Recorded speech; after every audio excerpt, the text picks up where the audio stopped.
Time for official review with Dean Blandino, the NFL's vice president of officiating. Dean, another week, another catch or non-catch, depending on your view. This time it was Golden Tate, initially called an interception in the end zone and then overturned, called a touchdown catch.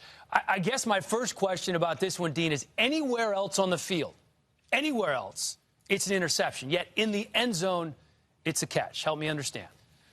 Yeah, that's a good point, Dan. So anywhere else, it's really a catch and a fumble, and that's what we're looking at.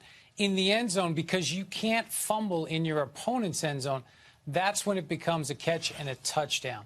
And when we look at the play, forget about going to the ground. This is a different part of the rule. It's different from the Dez play or the Eifert play or the Freeman play. This is an upright receiver who's attempting to catch the pass. He's going to remain upright through that process.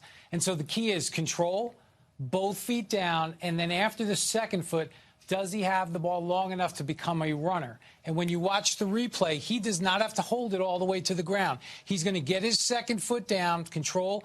The right foot is the second foot. And now does he have it long enough to establish himself as a runner? He's going to turn, take a third step, and then the ball comes out.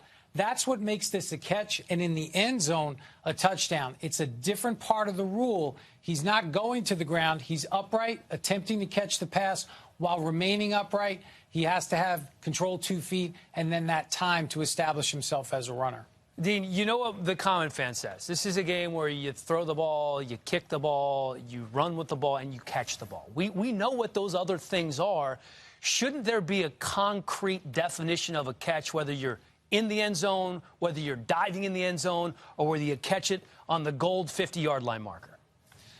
Yeah, we've tried to look at the rule, and you have to separate the two. And we've gone through a lot of iterations of this rule. If you go back, controlling 2 feet, that was a catch. The moment the second foot hit, it was a catch. And we had a lot of catch fumbles, a lot of bang-bang plays that were being ruled turnovers. And so the committee at the time instituted this element of time after the second foot is down. And that's subjective, and that does create some gray areas. So I completely understand why people would look at that and say this is confusing. But again, we're really just trying to be consistent. Dean, can you take us one more time through a couple of the non-catches to help us understand what the definition is? Sure. So when you look at the other plays and you look at the Dez play, and the language says if the player does not remain upright long enough to establish himself as a runner, and he's going to the ground, then he has to hold on to the ball when he lands. And when you watch the Dez play, he's not a runner. He couldn't have continued into the end zone upright. He's falling to the ground. He has to hold on to the ball when he lands. Same thing for the Eifert play.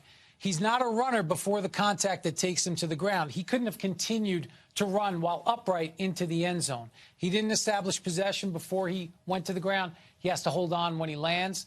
And then the Freeman play, which to me is probably the closest play of these three to a catch because there is a lunge. But again, he's not a runner. He's not upright attempting to complete the process. He has to hold on when he lands. So it's two separate parts of the rule, and we can't confuse the Tate play with these other three because they're being treated differently in the rule book. Dean, are you ever confused by the rules? I'm never confused, but I'm certainly always looking to see if we can simplify things.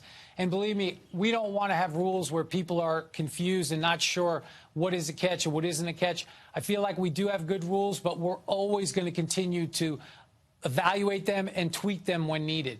Well, Dean, we appreciate your time. I know the rules are always evolving, and you guys are trying to make them better, and you certainly make them easier for us to understand. Thanks, Dino. Take care, Dan.